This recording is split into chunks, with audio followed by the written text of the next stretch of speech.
I'm Lisa Turner and welcome to PsyTV TV. In today's episode, I am going to be talking to you about money and spiritual beliefs around money, and in particular, that quote, "Money is the root of all evil." So this comes from the Bible, and it's often used to say that kind of money is a bad thing, and especially for spiritual people, because you couldn't possibly be spiritual and have money because money is evil, right?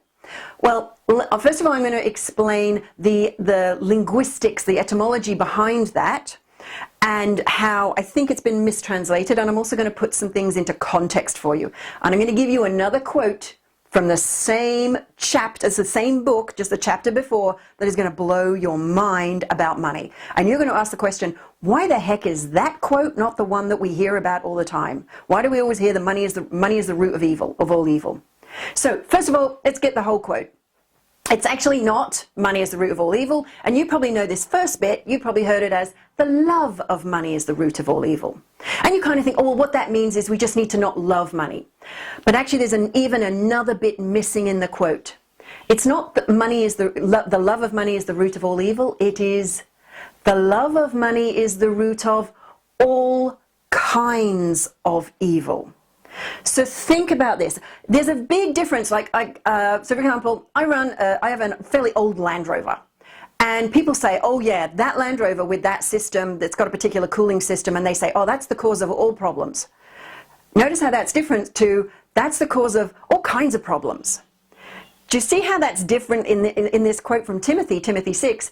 Money is the love of money is the cause or the root of all kinds of problems. It just says, well, yeah, it kind of if you have this love of money, yeah, you might create some problems. Now, what he's actually talking about there is greed. He's actually talking about greed, and even mentions that a few lines before in the chapter. But then let's look at this word, the love of money. And we're going to look at it in context of the chapter. So in that chapter, what he's actually talking about is false worship, worshipping false idols and false gods.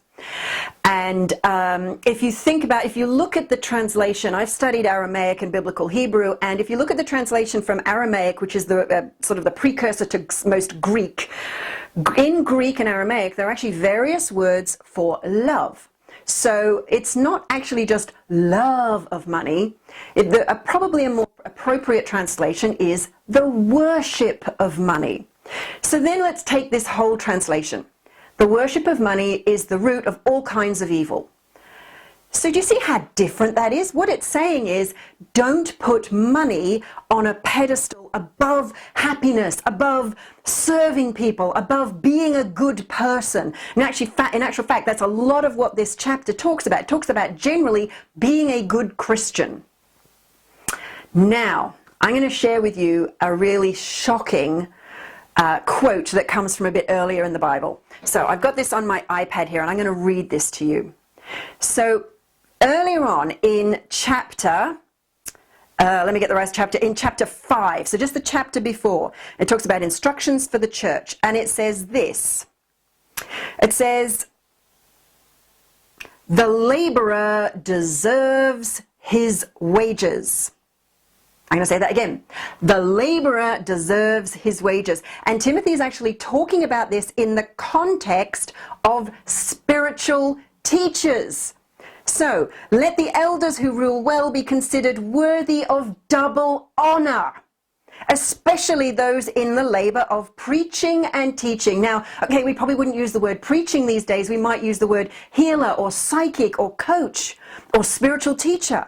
So what it's saying is, pay your spiritual teachers. Now, if you're a spiritual teacher or a psychic, if you're a psychic, you're a spiritual teacher. If you're a healer, you're probably a spiritual teacher.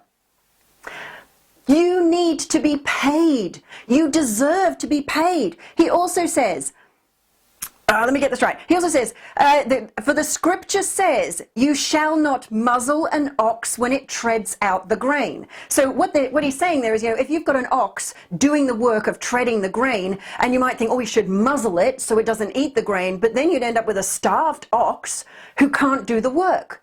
So you deserve to be paid. It's in the Bible. You deserve to be paid. Pay your laborer his worth. You, as you labor to serve your community, to serve your people, you deserve to be paid. And if anyone ever tells you money is the root of all evil or anything like that, you just point them to the chapter before where it says, pay the laborer what he is worth. I'm going to read it exactly again. The laborer deserves his wages. You deserve to be paid. So go out there, charge what you're worth. Know this, hold this in the core of your essence. Step into your power. Go make a difference in the world. Bye for now.